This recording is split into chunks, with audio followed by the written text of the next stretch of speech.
Bismillah, alhamdulillah, wassalatu wassalamu ala rasulillah, sallallahu alayhi wa sallam. Assalamu alaikum wa rahmatullahi wa barakatuh. Thank you everyone for attending this lecture. It's been organized by Cardiff University Islamic Society with the help of Dar UI Isra Mosque. And subhanAllah, the title that you've all seen sounds amazing.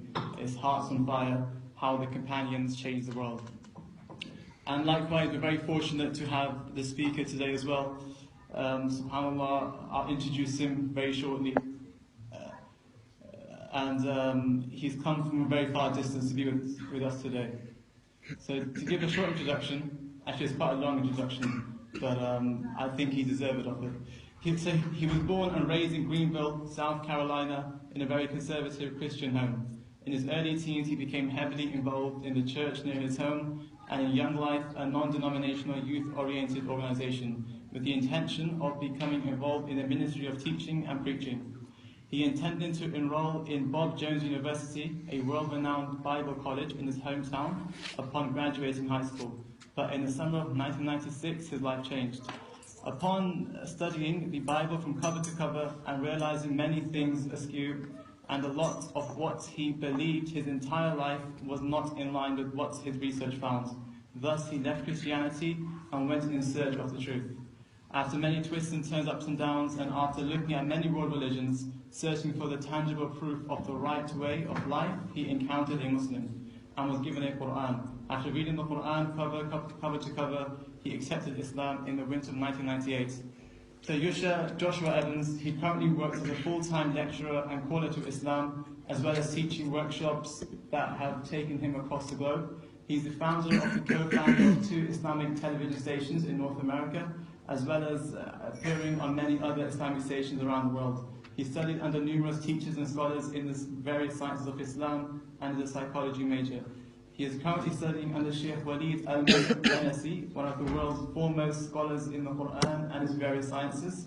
And finally, he also has a multi-discipline black belt. And one final interesting fact that he mentioned on the way here was that he's actually got some Welsh heritage, and he's got some possible family in Cardiff specifically. So this is a return back home for the Sheikh as well. And before I hand it over to the Ustad, one final thing is that we will have questions and answers at the end, inshallah. So there should be a mic up there for the sisters. If they don't want to speak, then they can message on the number that I put some papers around, so you can message on that. And so you'll have your opportunity as well at the end. So Sheikh, take it over. إن الحمد لله نحمده ونستعينه ونستغفره ونعوذ بالله من شرور أنفسنا ومن سيئات أعمالنا من يهده الله فلا مضل له ومن يضلل فلا هادي له وأشهد أن لا إله إلا الله وحده لا شريك له وأشهد أن محمدا عبده ورسوله والسلام عليكم ورحمة الله وبركاته. How is everyone? Alhamdulillah. You can't be asleep yet. I haven't put you to sleep yet. So, okay, some order of business really quickly. Not only am I with all of you here tonight, but as you've probably seen me fuffing about with my phone, we're also broadcasting this live on Facebook right now, and we have the viewers are going up by the 100 every minute. So one simple request, since I am dependent upon my signal to be able to continue to broadcast on Facebook, if you are on the Wi-Fi, the DUI guests, and you don't absolutely need to be on it, if your life isn't dependent, if you will not have a heart attack or you're, stop functioning, if you're not plugged in, please do me a favor and log out of the DUI guest Wi-Fi during this time so that the broadcast stays on. If not, it'll go down and we'll have all of, I'll have some issue with all of our people all over the globe. And for the brothers and sisters on Facebook, you will also be able to send in your questions. We'll be taking questions live at the end for all over the globe. And it just told me my signal is weak, so that means that the broadcast is paused temporarily. So please do me the quick favor and just remain patient with the Wi-Fi, inshaAllah ta'ala. Now, And for those online, if the signal goes, just be patient. We'll get it back on. It'll come on and off as we continue through the program. You guys here don't have the best signals on the planet anyway, so we're working with what we've got. Hearts on fire. You know, there's a reason why I specifically chose the topic hearts on fire. And that is because more than anything, what needs to be discussed is the inward changes that need to take place within the Muslim Ummah before any outward changes become possible. And hopefully, inshaAllah ta'ala, by the end of tonight, you will understand what is meant by that. Now, if I wanted to go through how all of the companions changed different aspects of the world, this would become quite lengthy. And I'm trying to restrict myself to 45 minutes, inshaAllah ta'ala. So only discuss a few things. And I'm going to rely heavily on the story of one young man from amongst two companions who was a pioneer in how the companions changed the world. If I wanted to take all of the companions and sum them up with one example of how someone's heart could become so attached to Allah and His Messenger sallallahu alaihi wasallam that he could change the world as we know it, then this man would be my most favorite example. There was a young boy in Mecca during the time of the Prophet alayhi salatu wasalam. This young man, he grew up in the life of luxury. He was a celebrity of Mecca. He was one of the most handsome men of Mecca. He had so much wealth. He came from a prestigious family. It is said about him that when he walked the streets, women would line the streets to get his attention. It is said that if parties happened in Mecca, he had to be on the list. Because if he came, then he would bring other people. His mother was a woman of influence and prestige in a society that did not give women respect. He was said to be one of the most handsome and beautiful boys of his time. His name was Mus'ab ibn Umair radiallahu anhu. This is a companion I have intense love for. And insha'Allah ta'ala, if Allah grants me the forgiveness and ability to enter into the gates of Jannah at some point, then this is one young man that I have on my short list to find and talk to him and give him a hug. Because he did so much. He gave so much. And he became a catalyst for what Islam is today. This young man grew up in this life of luxury, celebrity status. He was a celebrity in Mecca. And he had his whole life laid out for him. He could have become a leader in Mecca. When he was a young man, barely in his teens, barely a young little boy. And let me tell you something. This whole life story of Mus'ab ibn Umair does not even really make it to adulthood. What we would consider to be an adult, it never gets there. So realize that all I'm going to tell you tonight happens at a time when most of our youth are running about doing facade in the streets, on Xbox, on PS4, in the shisha clubs, in unis doing who knows what. All of this young man's life story happens within this trying and testing time. There was a man named Muhammad sallallahu alaihi wasallam who had begun preaching a new religion, calling people to wahdaniyya, worshipping Allah alone, disassociating the worship of anything other than the creator of all things. And rumors were being spread about him that he was a madman, he was a magician, he was a soothsayer, he was a sorcerer. So many things were being said about him. This young boy's mother was one of the staunchest enemies of the Prophet ﷺ. She hated him. She used to spend her effort and her wealth to try to dispel his message.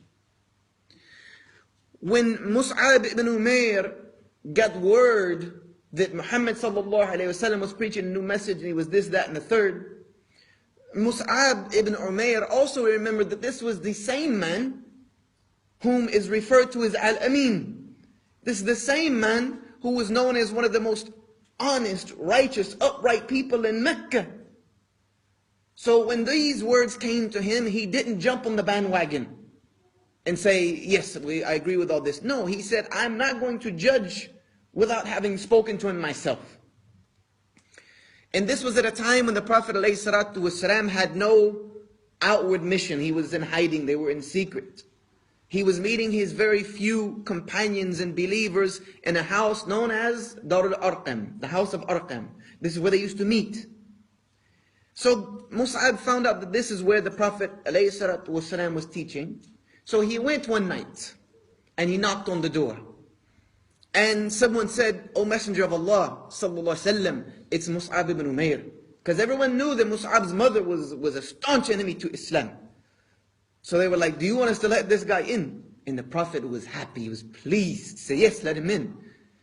You see, this is one thing the Prophet ﷺ always understood. He always understood the value of every human being and what role they could have to play in society. Even later on, as a side note, he would send a message to Khalid ibn Walid. After Khalid ibn Walid had routed the Muslims at Uhud, after Khalid ibn Walid had become the reason why his own uncle would lose his life, he sent a message to Khalid ibn Walid through his brother, saying, tell your brother he is very intelligent. Even to his enemy, you see, he understood how to reach people. He said, tell your brother he's too intelligent to deny who I am. And when that message reached Khalid, radiallahu anh, he immediately jumped on his horse, ran to Mecca, sat in front of the Prophet and said, La ilaha illallah Muhammad Rasulullah. And he became one of the staunchest enemies of Islam to the undrawn sword of Allah subhanahu wa ta'ala that would take this ummah to great heights. You see, the Prophet understood people. So when Mus'ab ibn Umair came in, he gave him the simple da'wah of Islam. Worship Allah alone. Disassociate any partner with Allah in his worship. Obey Him. Follow my example. The beautiful message of Islam. Simple, plain. Not esoteric, reaching above people's head with great balagha and language. No, simple, the message of Tawheed. Upon hearing it, Mus'ab ibn Umair radiallahu anh said to the Prophet alayhi salatu wasalam, Ashhadu an la ilaha illallah wa ashhadu anna Muhammadan Rasulullah. I bear witness that nothing has the right to be worshipped but Allah, and I bear witness that you are indeed His messenger. But at this young age, and understanding who Mus'ab's mother was, the Prophet ﷺ recommended that he not tell anyone about what happened. Don't tell anyone that you've accepted Islam. Especially don't tell your mother. And because we can't protect ourselves, much less are we going to be able to offer you any protection. So he told him to keep it secret, and Mus'ab kept it a secret. And he kept coming and meeting the Prophet ﷺ at the house of Arqam. But in the city of Mecca there were spies. Brothers, sisters, nothing's changed. Islam ba'du islamu ghariban wa sayu'udu ghariban kama ba'd. Islam began as a strange thing. You peculiar spies looking for Muslims. It would return back to the same. We should not have no surprise in this fact. There were spies in Mecca looking for Muslims, especially the weak ones. And these spies saw Mus'ab ibn Umair going to the house of Arqam and then praying with the Prophet ﷺ. They realized he's a Muslim. So they went to Mus'ab's mother and they told him, do you know that your own son has submitted and become a Muslim? She was shocked, she couldn't believe it. So she confronted him. And he said, yes, I've become a Muslim. Her response, anger. She locked him in her home. She chained him in his house and put people to watch over him to make sure he would not reach the Prophet ﷺ anymore, because she thought that the Prophet had put his magic on him. Just keep him away. She could have chained Mus'ab in a basement of a dungeon and it wouldn't have changed anything, because whomsoever Allah guides cannot be misguided. His heart was already chained to Allah Azza wa Jal and His Messenger sallallahu alayhi wasallam. And let me tell you something, those chains can't be broken. They can't be broken. So he remained like this for a while. And then the Prophet came out on his mission publicly. People turned on him. Things got very hard. So the Prophet ﷺ gave some of the weakest Muslims permission to migrate to Habasha, to Abyssinia, where there was a just king, where they could live in freedom. When Mus'ab ibn Umair realized and heard that there were Muslims who were immigrating, he tricked his mother to let him go. He said, look, okay, I'm over this, we'll forget this whole thing. As soon as she let him go, he ran away. And he went with the Muslims into Habasha, led by Ja'far. And then some time passed, because we're not going to tell the entire story, we want to try to brief it down to the good points. As time passed, word came to the Muslims of Abyssinia that Islam had taken over in Mecca. The people accepted Islam. So a group of Muslims came back. One of them who came back with them was Mus'ab ibn Umair. When they got back, they realized not only had the situation not gotten better, it actually had gotten worse. But at this time, things were changing. You see, brothers and sisters, I don't have time for this tonight. But we have to understand that no matter how bad things might seem, Allah Azza wa Jal always has a plan for this ummah. Always. He's always had a plan for the believers. And even in the darkest of times, for those who are able to sit back and look at the large picture, you can see the plan of Allah at work. Because even during this toughest time, there were people who were coming from a city known as Yathrib.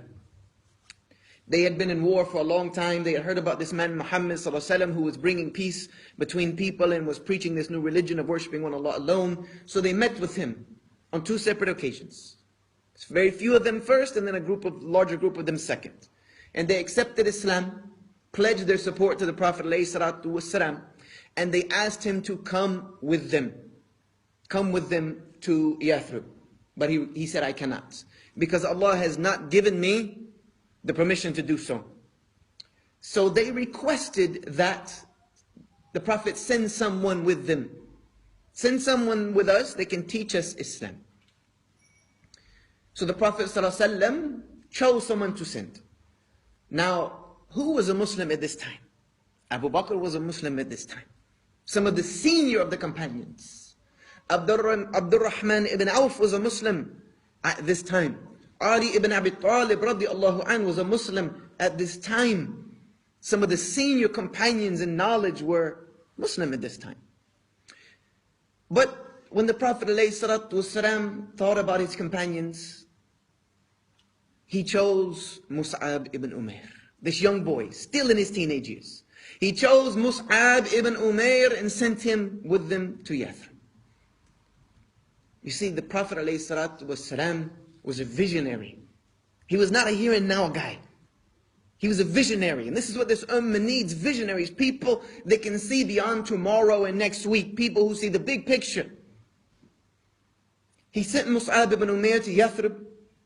And when Mus'ab ibn Umair got there, he began to teach the Muslims about Islam that were there. And they slowly began to grow. But there were two tribes going at war. The two major tribes of Medina. What were the two major tribes of Medina at this time, or Yathrib at this time? The Aus and the Khazraj. Now, the two leaders of this tribe got word that there was a young boy, a kid, a baby, in their city preaching a new religion that would separate families, that would cause father to turn against son, son to turn against father, etc.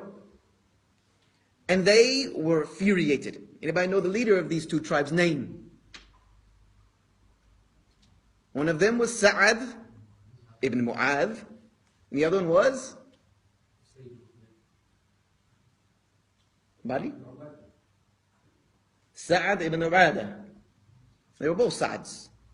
Now, when Sa'ad ibn Mu'adh heard that this young boy was there, he went to Mus'ab ibn Umair himself. He sent someone first, because there was some relationship, he couldn't go right away. But when it didn't work, he said, I'm going to go deal with him myself. And when he went to Mus'ab, he had a weapon in his hand. So I'm going to kill him. He's either going to leave or I'm going to kill him. So when he approached Mus'ab ibn Umair, he told him, look, you need to get out of here, or I'm going to make you leave.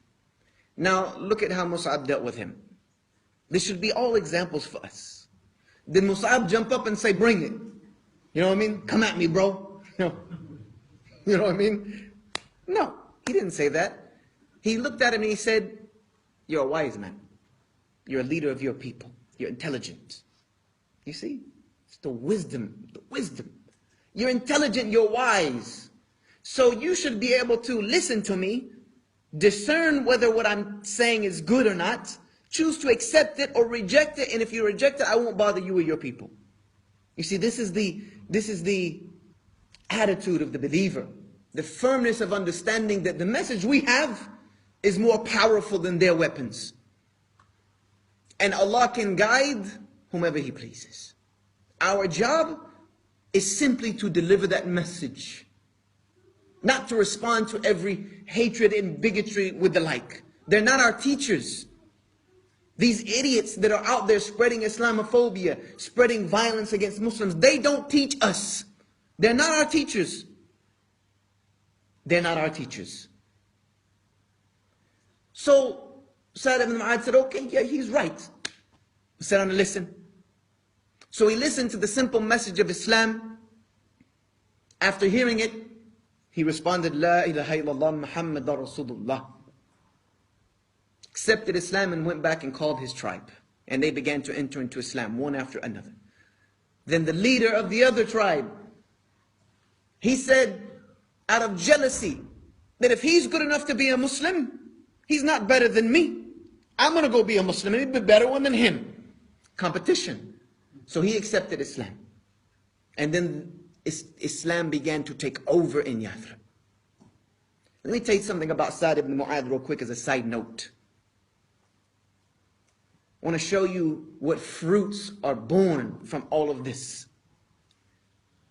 Does anyone know any particular peculiars about Sa'd ibn Mu'adh? This is another one on my short list. I want to meet him. I want to meet him. Anybody know? Some things that happened for Sa'd ibn Mu'adh that was never said about anyone else.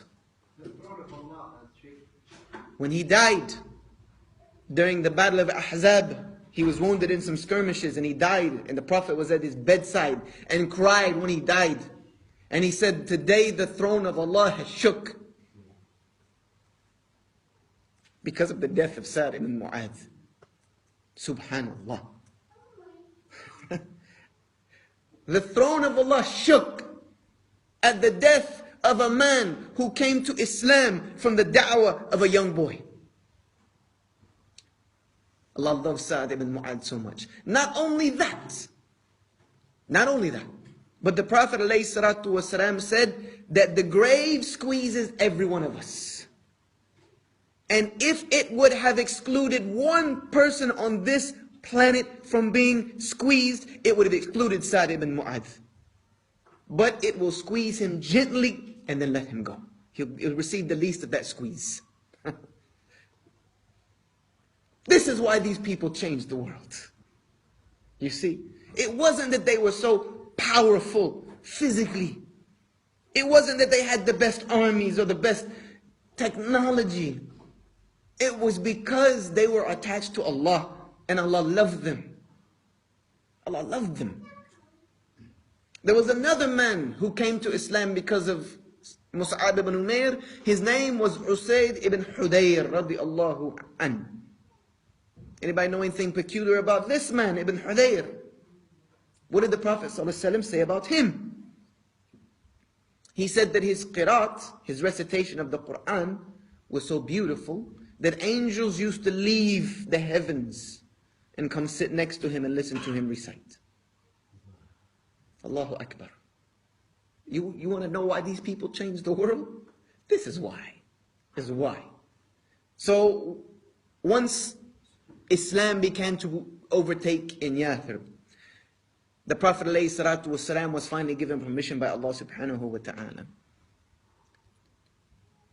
And he decided to make hijrah to what would become known as Madinatul Nabi, the city of the Prophet. Now he left his home because how the companions changed the world is that their hearts were attached to Allah. They had tawakkul on Allah. When the Prophet decided to leave, his house was surrounded. You know the famous story. He walked out, no one saw him. He walked right past them, and he took Abu Bakr radiallahu anhu with him. And as they were leaving, they were being chased. They were being chased. And there was someone who was very famous at tracking, who became the first person to catch up with the Prophet ﷺ. Anybody know his name? Suraqa bin Malik. Suraqa was known to follow people, and he caught the Prophet. He caught them and found out where they were going. And as he was coming, they ran up in the cave. And the Prophet made dua that Suraqa would be stopped and his horse fell into the ground. And then a long conversation took place. He said, let me go, I won't chase them. And he let him go and he chased him again. Nevertheless, one of the things the Prophet ﷺ finally said to Suraqa, he said, "Oh Suraqa." Now remember, this is a man who's being chased by his own people, hiding in a cave with one of his companions, and he has them right on his tail. He says, "Oh Suraqa, how are you going to be on the day when you are giving the bracelets of Kisra as a bounty from the Muslims?" The bracelets of Kisra. Who was Kisra?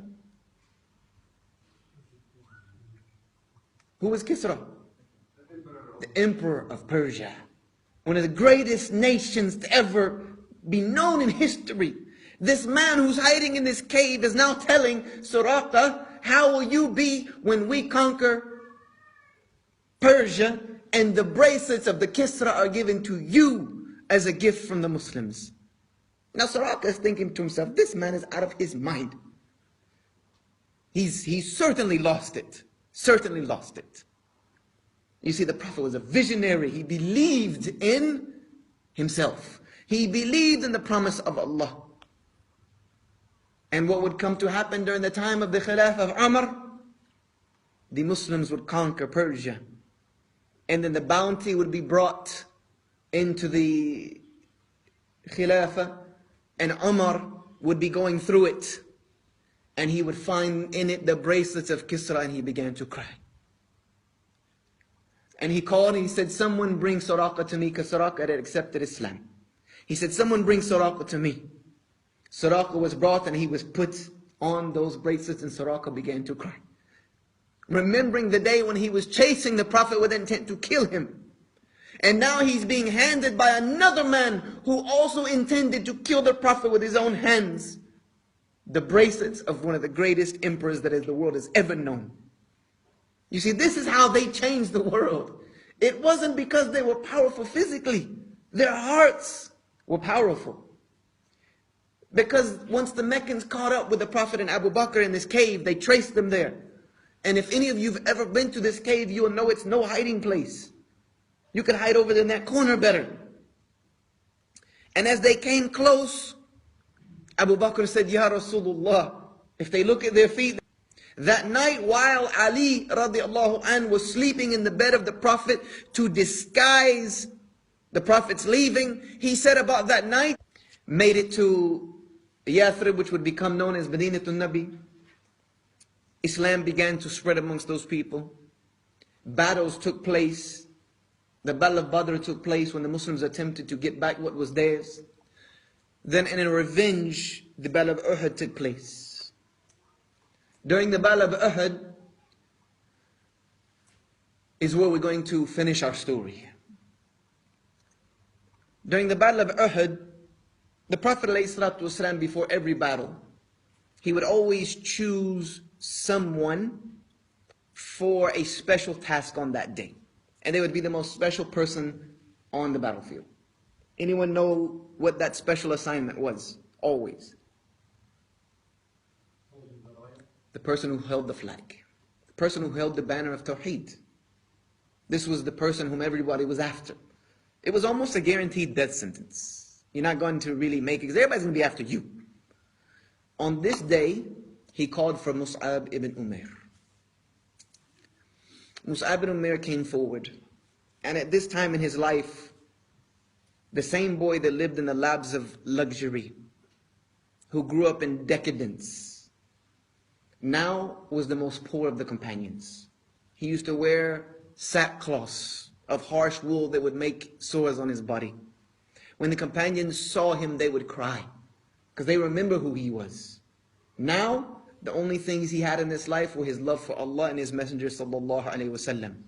That was his possessions. On that day, the Prophet gave him the flag. Your job, keep this up.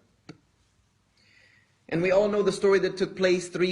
Few companions were put on the hill. They weren't put on Mount Uhud. For those of you who think they were on Mount Uhud, no. Because if you've ever been to Medina, Mount Uhud is that big, huge thing behind Medina. The hill is right in front, a little smaller hill that you can walk up. And they were told not watch, because there was a route that could be come from behind. And we know the Muslims gained an initial victory, and the archers left their place except but a few. And Khalid ibn Walid seized upon the opportunity, came back, turned that victory into a defeat. Started routing the Muslims. And then there was confusion. And someone got to the Prophet ﷺ and struck him and knocked him down. Cut a gash in his face. Took out one of his teeth. And they thought they'd killed him, and they started spreading the rumor, Muhammad is dead. When that rumor began to spread, many Muslims just sat down. They didn't know what to do. Just sat down thinking it's over. And then another rumor came, no, he's alive. So these two rumors were being spread. Then the rumor got to Mus'ab ibn Umayr radiallahu anhu that Muhammad is dead, what are you doing? His response, Muhammad is nothing but a messenger. The messengers have passed away before him. And then they said, no, he's alive, with us, protect him.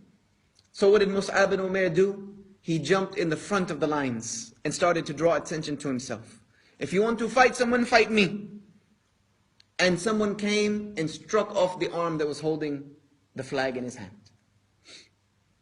Now for most of us, if your job was to hold the flag and you gave away an arm for the sake of Allah, you'd be done.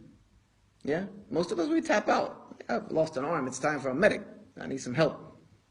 For Mus'ab ibn Umayr, he simply reached down and picked it up with the other hand. And began to draw attention to himself again.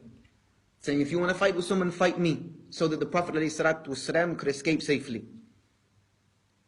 And then someone came and took off the other arm holding the flag. Now even for the most hardcore of us, yeah? The most gangster of us. If your job was to hold the flag and you lost both arms, we would say, I've done my job. And I don't think anybody would blame you. You don't have any arms. But for Mus'ab, for the same boy who grew up in decadence, who loved the Prophet ﷺ so much, loved Allah Azza wa Jal even more, it wasn't enough. He bent down and picked up the flag with his teeth and began to draw attention to himself again, until he was struck and struck and struck and struck and struck again, swords and spears, and he hit the ground. Nothing left in him, and he died. The Prophet ﷺ and the Muslims retreated up into the mountain of Uhud. While they were there, the Meccans mutilated the bodies of the dead Muslims, cutting off their noses and their ears and trampling them with their horses. After they left, the Prophet ﷺ went back down onto the battlefield to sort out the affairs of the dead believers. But there was a few people he was asking about. Have you seen so-and-so? He wanted to know, have you seen Jafar? Have you seen Hamza? Has any of you seen Mus'ab? I want to know what happened to them. I don't see them. Where are they? We know that all three of them lost their lives on that day. When the Prophet ﷺ found Mus'ab ibn Umayr, they had cut off his nose and ears. They had trampled them with their horses. He had almost 100 stab wounds and spear wounds in him. And the Prophet began to cry. But one thing they did find was they found the flag was still between his teeth. He never abandoned his duty. And the Prophet began to cry about Mus'ab, saying that you did not give, you gave everything for the sake of Allah. So they sent people to collect the property of the martyrs, because it gets distributed right away, and then to find their kafan, their shroud. You see, the believers and the companions specifically, they understood that death is haqq. It's reality. So they were prepared for it. They kept their kafan. They would buy one and keep it because I'm going to die. It could be today. So when they went to get the shroud and the property of Mus'ab ibn Umair, they brought back 3 things. And said this is all he had. He didn't possess anything else. He had a pitcher for pouring water, a bowl to make wudu and a ghusl, and half of a shroud. He couldn't afford a full one. Couldn't even afford a full one. And the Prophet ﷺ just cried. This young boy who grew up in this life of decadence now didn't even have enough to die in. He didn't even possess enough in this life to be buried. So the Prophet covered his head and his feet would stick out. So he started at his feet, his head would stick out. So they wrapped his head and they covered his feet in lemongrass and they buried him right where he laid. But we all know, before his body was ever put in that ground, that soul that was attached to Allah and His Messenger sallallahu alaihi wasallam was in Jannah, resting on one of the lamps that hang off the arsh of Allah subhanahu wa ta'ala. And every day he is asked by Allah, what can I give you? What do you want? I want to give you more. What do you want from me? And these people who live hanging off the throne of Allah Azza wa Jal, they never want anything. Till finally they will realize one day that Allah will not stop asking us unless we tell Him what we want. And they will respond, our Lord, if you could give us one thing, then let us go back to that life and die again in that same way, again and again and again and again. It's all we would ask for. And if you ever go to the city of Medina and you stand on that hill, you can look right over the fence that has had to be built because of the weird things we do at graves. You can look over and you will see where the shuhada of Uhud are buried. This is where this young man lost his life. But it was a life that was lived. Even though he barely made it to adulthood, in most cases we wouldn't have ever considered him an adult yet. He lived a life that we will memorize and that we remember to this day. When his name is mentioned to someone who really believes, to someone who really understands, it causes chills. Yeah? Because this young man set a platform in Yathrib that would have it become known as Madinatul Nabi, upon which the Prophet ﷺ would send Islam to the whole world. This is how the companions changed the world. They were dedicated to Allah. They were dedicated to His Messenger. And more than anything else, they were doers. They were doers. They weren't the best spokesman per se. They might not have had the most deep education in worldly matters. They might not have been wealthy, all of them. But one thing they had amongst them, all of them together, were they were a people of action. They were people who did more than they spoke. That's what's missing in this ummah. I am the most hypocritical in this matter because I do more speaking than anything. But I'm here to let you know that if you want this world to change, if you want Muslims to be viewed in a different light, if you want the respect that you believe you deserve, we're going about it all the wrong way. Going about it all the wrong way. We need to be people of action. And that action needs to be right action. Because any act that is not based upon belief in Allah and that is in coordination with the teachings of Al-Quran and the Sunnah of the Prophet ﷺ is a worthless action. It will not bring benefit. I don't care how hard you try. I don't care how strong you become. I don't care how many people you get behind you. If Allah does not will dignity for you, you'll be humiliated.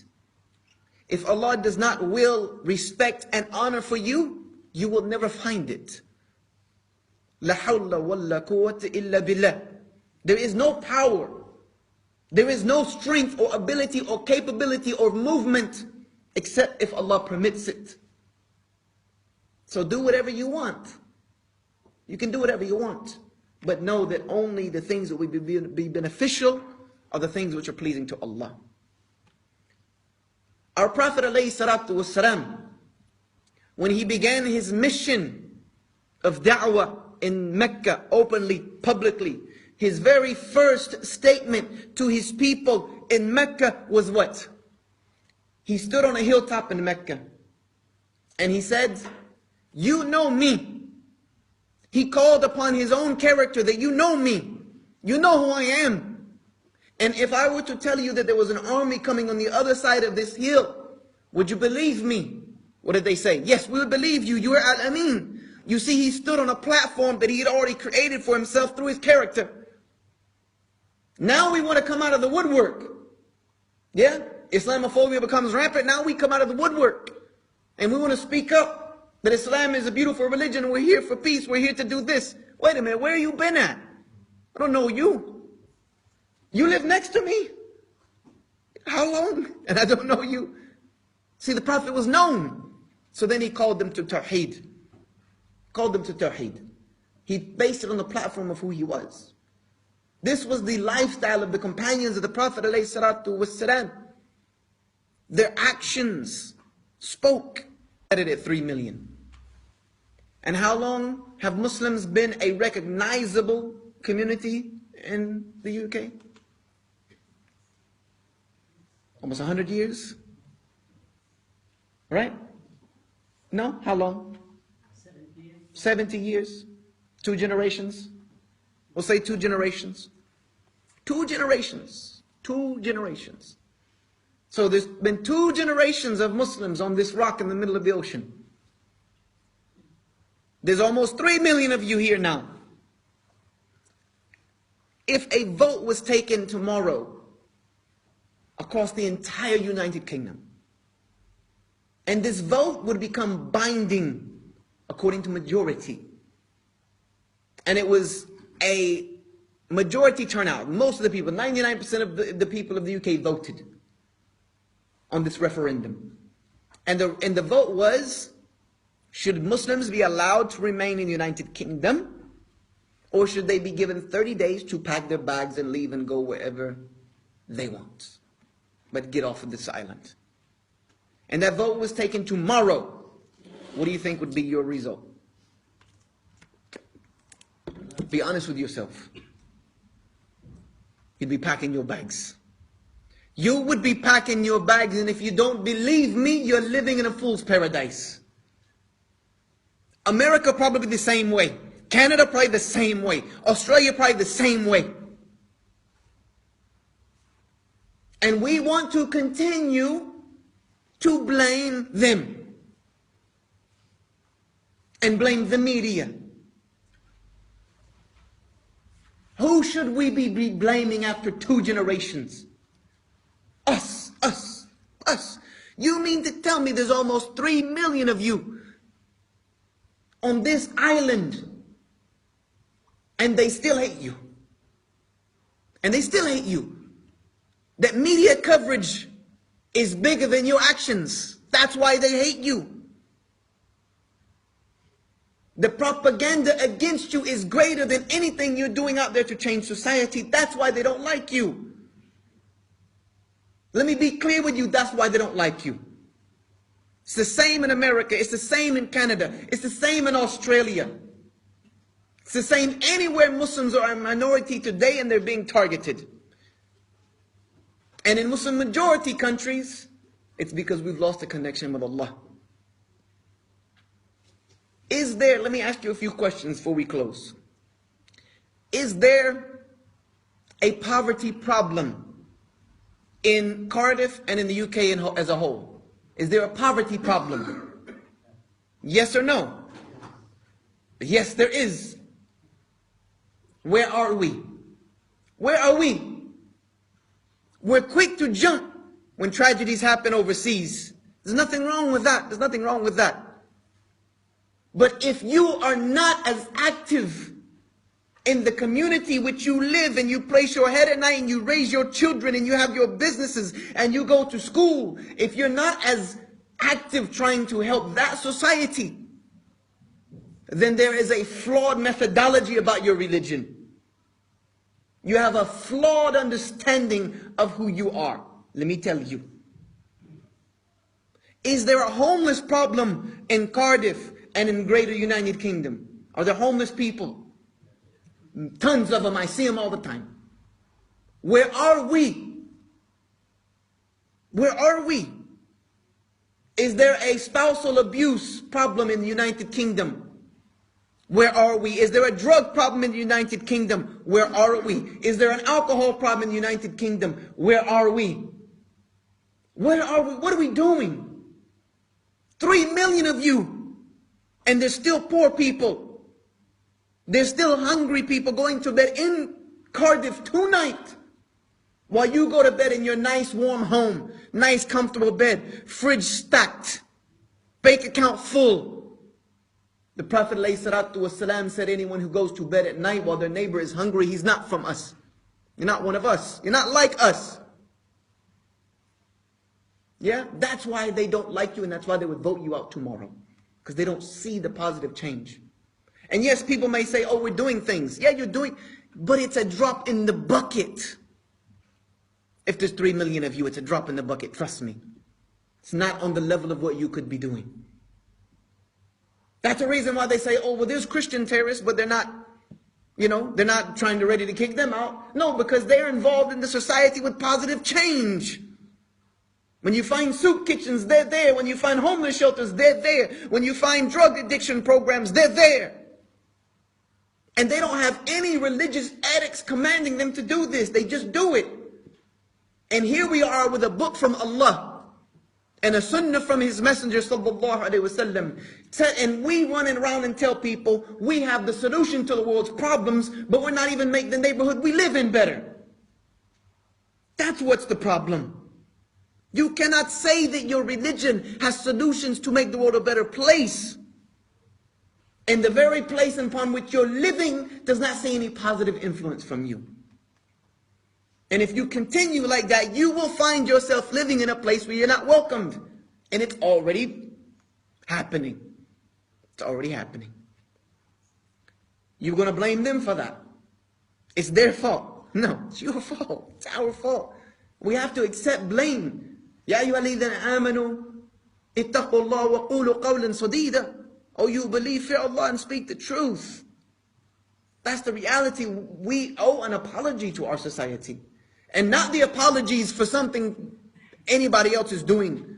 Radicals, terrorists. That apology doesn't have to come from us, because it has nothing to do with us. I'm not going to apologize for something I have nothing to do with. For what? That's like if my neighbor slaps his neighbor, you want me to apologize for that. I don't have anything to do with that. But I will apologize that we have not done our job in showing the example of Islam to the communities we live in. I will apologize for that. And we need to do a better job. We need to do a better job. Because your speech is not going to win this one. Your tough talk is not going to win this one. Your petitions are not going to win this one. Your protests are not going to win this one.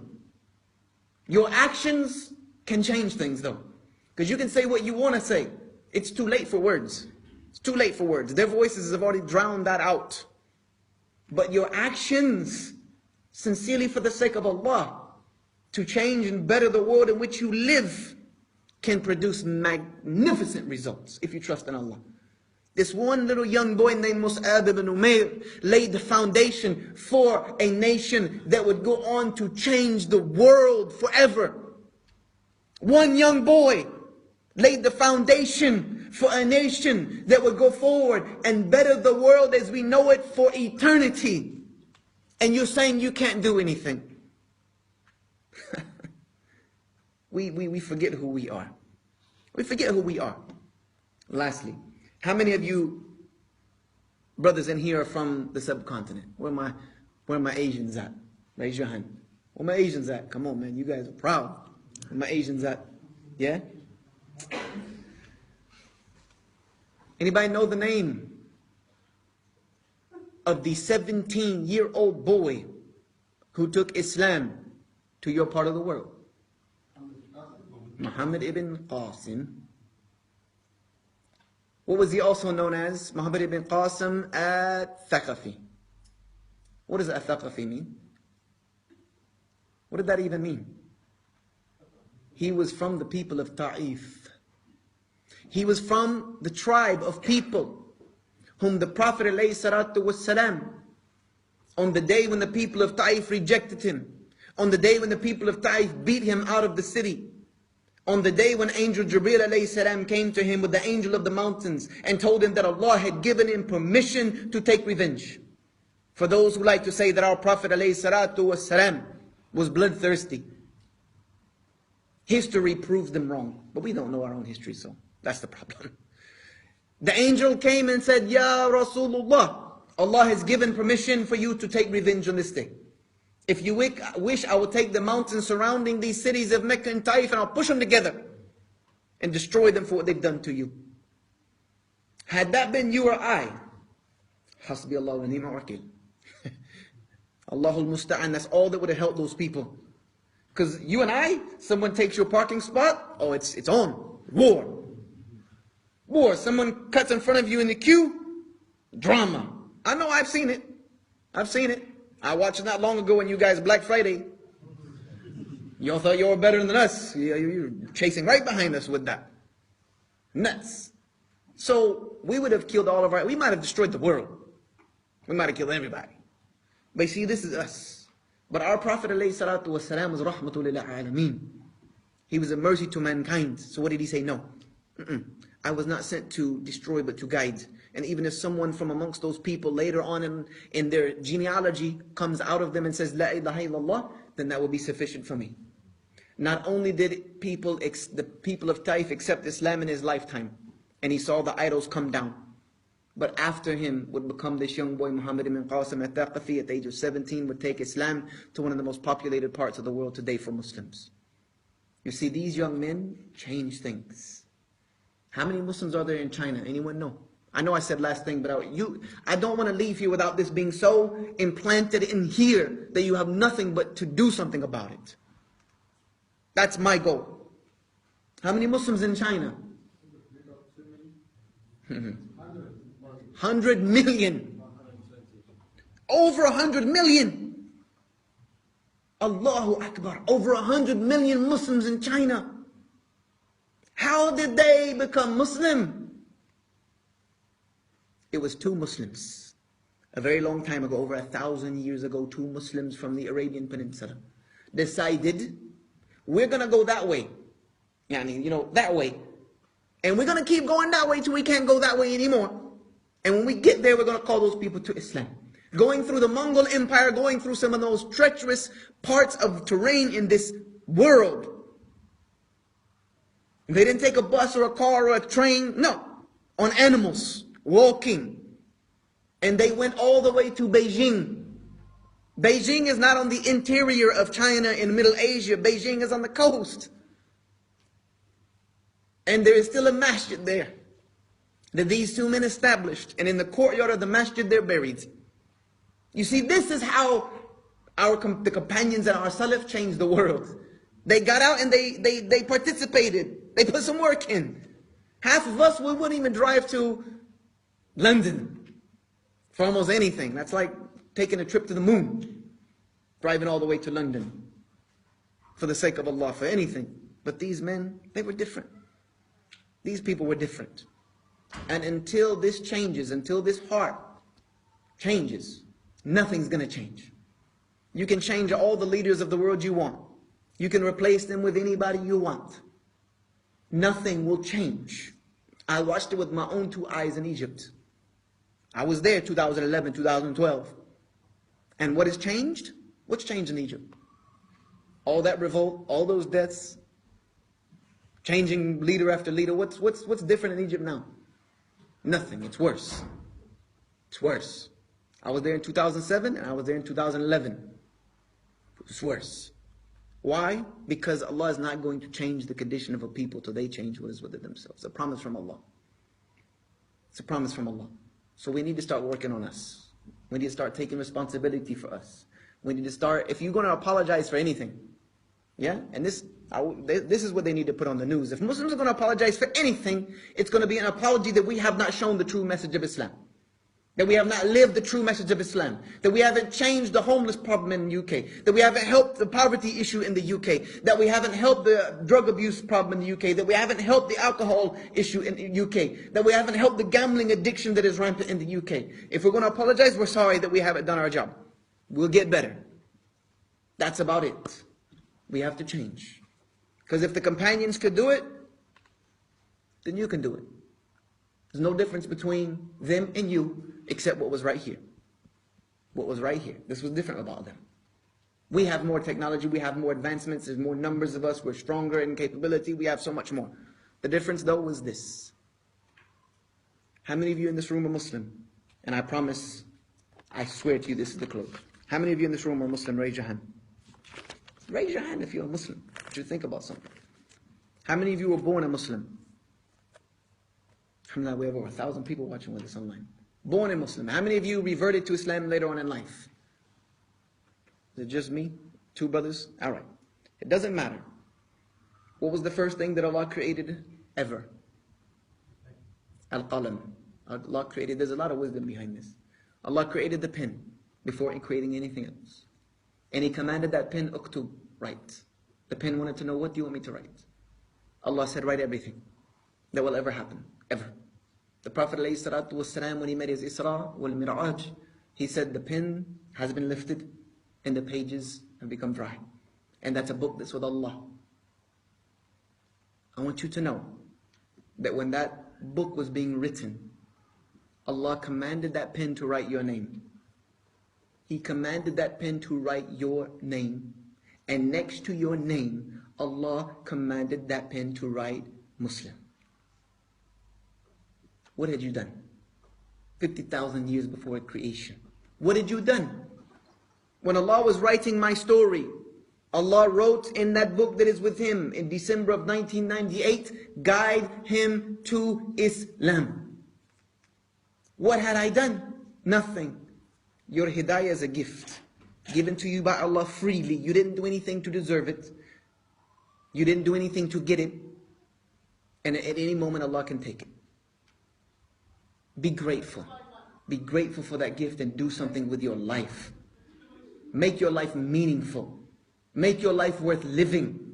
Leave a legacy for these children running around on this continent and on this country that can say our parents made a change. And they changed from here. Hopefully, insha'Allah ta'ala, something I have said tonight has been of some benefit. And if it has been of some benefit, then thank Allah for it. Because Allah begins His book with Alhamdulillah. All praise belongs to Him. Belongs to Him.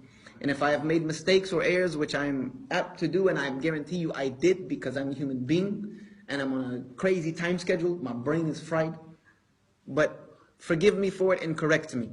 Abu Bakr said the best of my companions are those who correct me. So correct me when you find me astray and forgive me for my mistakes. Now as we close, we're going to take a couple of questions. Also our Facebook audience can send in some questions. I'll see them right here. All of my lectures from this moment on, if I have signal, will be broadcast. So if you want to see them, all you do is go to my public Facebook page, the one with the blue tick next to it, and it will be broadcast live from there. Facebook allows people with verified pages with the blue ticks to now broadcast live. Those are the only people they allow, but alhamdulillah, I have the opportunity to reach out to a very huge audience. I mean, we have probably 5 times more people online right now than we have here with us. So inshallah, I will see our Facebook viewers next time, and they can send in their questions bi'idhnillahi ta'ala, and I will see them, and we will come back with a live broadcast shortly.